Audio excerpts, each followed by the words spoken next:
Boa noite, meus amados e queridos irmãos. Quero saudá-los na graça, na paz, nas alegrias do nosso Senhor e Salvador Jesus Cristo. Cumprimento também aos nossos amados ouvintes, que sempre nos dão a honra e a alegria de podermos compartilhar a santa e bendita palavra do Senhor, nosso amado Deus. Sejam todos bem-vindos. E nesta noite tão especial, gostaria de meditar de maneira rápida e objetiva sobre o tema Presentes para Jesus. E vamos usar como base da nossa meditação o texto do evangelista Mateus, no capítulo 2, iremos ler alguns versículos deste capítulo. Iniciando no versículo 1, diz assim: E tendo nascido Jesus em Belém de Judeia, no tempo do rei Herodes, eis que uns magos vieram do Oriente a Jerusalém, dizendo: Onde está aquele que é nascido rei dos judeus? Porque vimos a sua estrela no Oriente e viemos a adorá-lo. No versículo 10 diz: E vendo eles a estrela, regozijaram-se muito com grande alegria. E entrando na casa, acharam o menino com Maria, sua mãe, e, prostrando-se, o adoraram. E, abrindo seus tesouros, ofertaram-lhe dádivas, ouro, incenso e mirra. Antes da pandemia da Covid-19, dezembro havia se tornado o mês oficial dos presentes. Era o amigo secreto ou o amigo oculto, como queiram chamar, no serviço, na família e até mesmo nas igrejas. E como sempre, o comércio registrando recordes e mais recordes nas vendas das famosas lembrancinhas de Natal. Era preciso muita paciência para enfrentar um trânsito caótico, sem vagas para estacionamento e até intermináveis filas para o pagamento dos presentes a serem dados. Correria para se adquirir o menu natalino, a roupa nova que precisava estar sob medida para o evento, enfim, a lista era grande. Mas, e quanto ao aniversariante? Voltaremos nesta questão mais tarde. O texto que lemos nos fala a respeito de alguns magos. Quem eram esses magos? Primeiramente, a Bíblia não informa e nem afirma que eram reis. Alguém inventou reis magos. A Bíblia não fala de reis, nem a quantidade deles. Portanto, aquilo que nós vemos muitas vezes na figura de 3, aquilo também é uma suposição. E nem quais eram seus nomes, e muito menos o país de origem, apenas que vieram do Oriente. Todas as informações que hoje se ouve falar por ocasião das festas natalinas são oriundas de lendas medievais. O que sabemos é que os magos daquela época eram especialistas nos estudos dos astros, das estrelas. Eles eram conselheiros e sacerdotes da corte, principalmente na região da Mesopotâmia, a antiga região babilônica. Eram homens sábios, estudiosos e de alta classe, e que desfrutaram de um dos maiores privilégios da humanidade: testemunhar a chegada do Emanuel. E uma observação também se faz importante citar neste momento: é que a estrela que viram e que os guiou foi um fenômeno sobrenatural. Como estes magos souberam que aquela estrela específica representava a chegada do Messias? Há pelo menos 3 hipóteses, repito, hipóteses que podemos estudar neste momento. A primeira hipótese é que eles poderiam ser judeus que haviam permanecido na Babilônia após o exílio e, portanto, conheciam as predições acerca do Messias.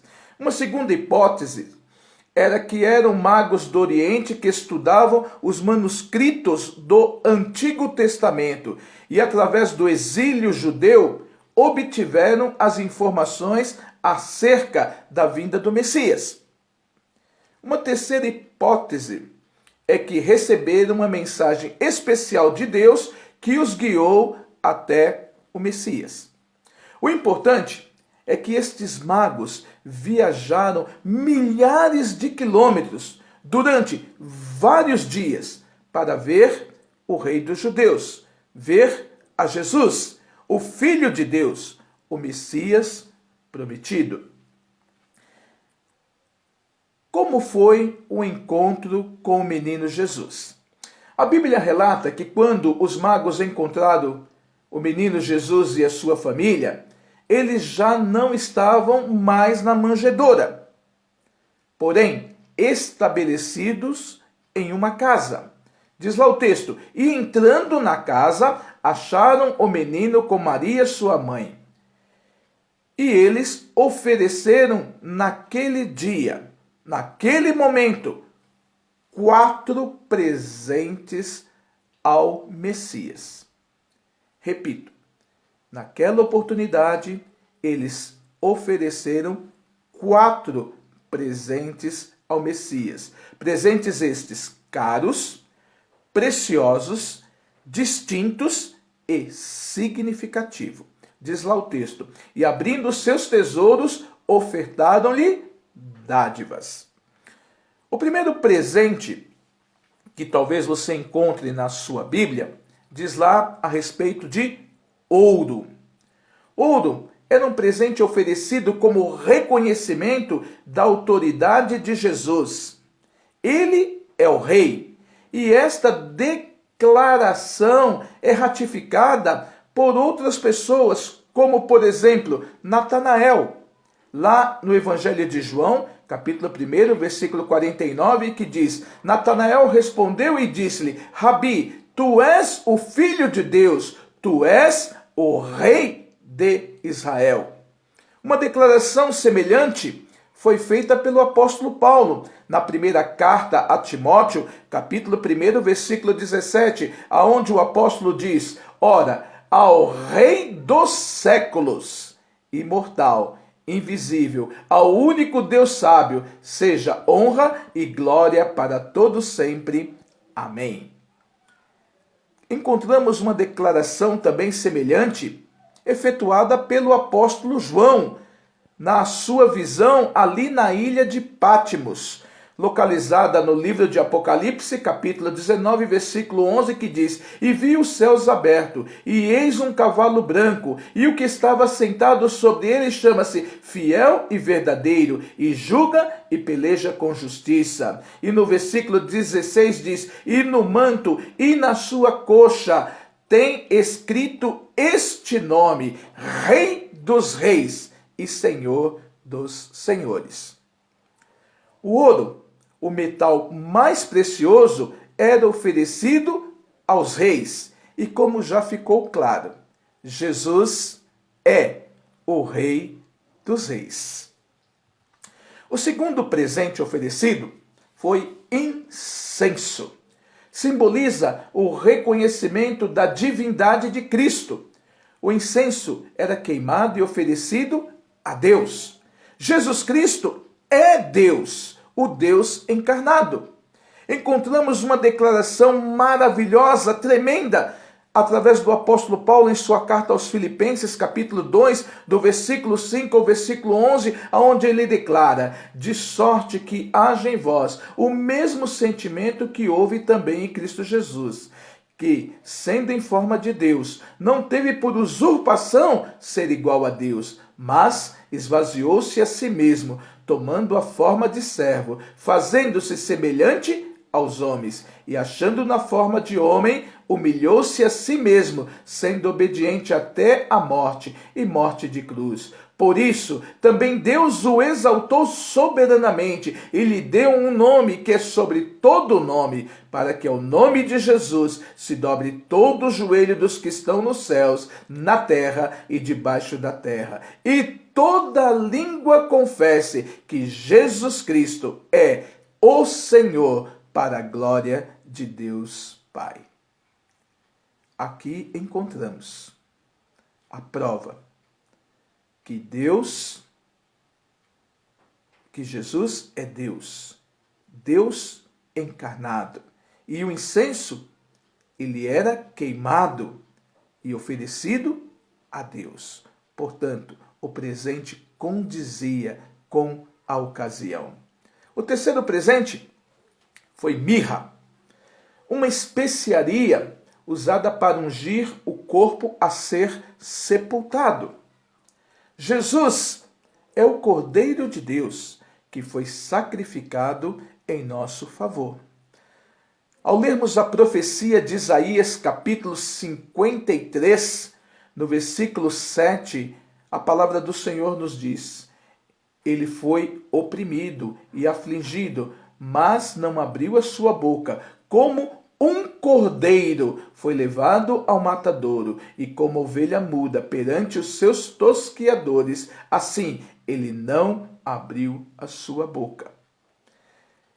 E no anúncio do anjo a José, no Evangelho de Mateus, capítulo 1, versículo 21, a palavra do Senhor nos diz: E dará à luz um filho, e chamarás o seu nome Jesus, porque ele salvará o seu povo dos seus pecados.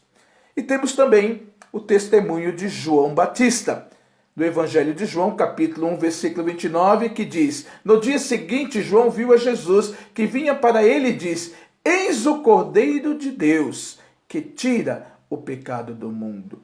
Jesus é o nosso único e legítimo Salvador. Portanto, o terceiro presente também condizia com a pessoa de Jesus Cristo.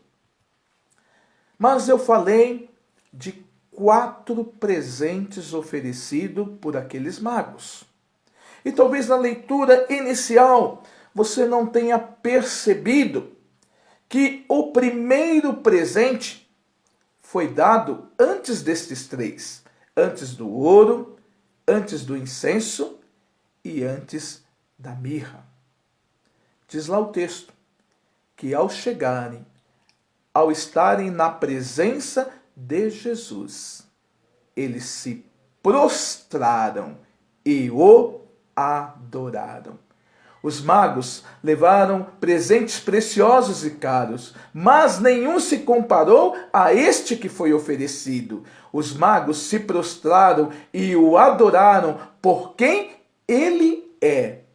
Esta é a verdadeira essência da adoração, honrar a Cristo por sua identidade, por aquilo que somente Ele é. Ele é o Rei, Ele é Deus, Ele é o Salvador, Ele é digno de receber o melhor de cada um de nós. Digno é o Cordeiro, que foi morto de receber o poder e riquezas e sabedoria e força e honra e glória e ações de graças ao que está assentado sobre o trono, e ao Cordeiro sejam dadas ações de graças e honra e glória para todo o sempre.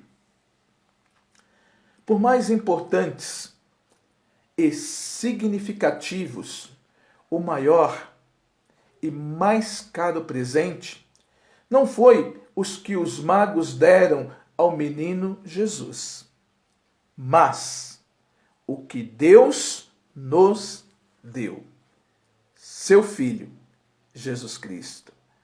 Porque Deus amou o mundo de tal maneira que deu o seu Filho unigênito, para que todo aquele que nele crê não pereça, mas tenha a vida eterna. Não foi um presente qualquer.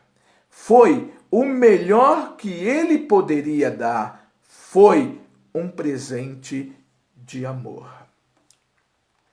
Numa determinada igreja, o pastor, após pregar sobre o grande presente de Deus em enviar Jesus, e como Deus havia dado o melhor, fez um apelo para que as pessoas trouxessem para o cesto à frente da igreja o melhor que poderiam oferecer para Deus. Alguns traziam valores em dinheiro, cheques, papéis com promessas de compromisso e etc. De repente, um garoto não muito grande veio até a frente e entrou dentro do cesto. Pensando que era uma brincadeira de mau gosto, os diáconos imediatamente tentaram tirar o garoto dali. A criança começou a chorar, até que o pastor chegou perto do garoto. Então o menino disse: Pastor, o Senhor não pediu que nós dessemos o melhor, o nosso melhor para Deus? O que eu tenho de melhor para oferecer para Deus é a minha vida. Por isso, eu estou aqui. Voltando à pergunta inicial desta meditação, mas e quanto ao aniversariante? Qual é o teu presente? O que será que Jesus gostaria de ganhar? Quanto do teu tempo, das tuas finanças, enfim, você está disposto a gastar com Ele e para Ele?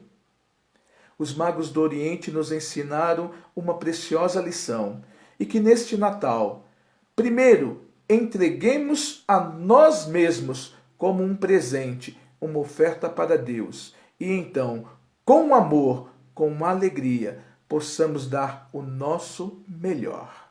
Porque Deus ama ao que dá com alegria. Mais bem-aventurada coisa é dar do que receber. Que nesta noite tão especial, na qual comemoramos a chegada do Emanuel, o Deus conosco, que a alegria e a paz trazida pelo nosso Senhor Jesus Cristo possa se fazer presente na tua vida e de todos os teus familiares, e que a renovação de dias melhores possam ser creditadas naquele que pode todas as coisas e que verdadeiramente é fiel e a nossa única e autêntica esperança. Desejamos a todos da nossa igreja, como a todos os nossos ouvintes, um Feliz Natal e que Deus continue nos abençoando, hoje e sempre. Amém.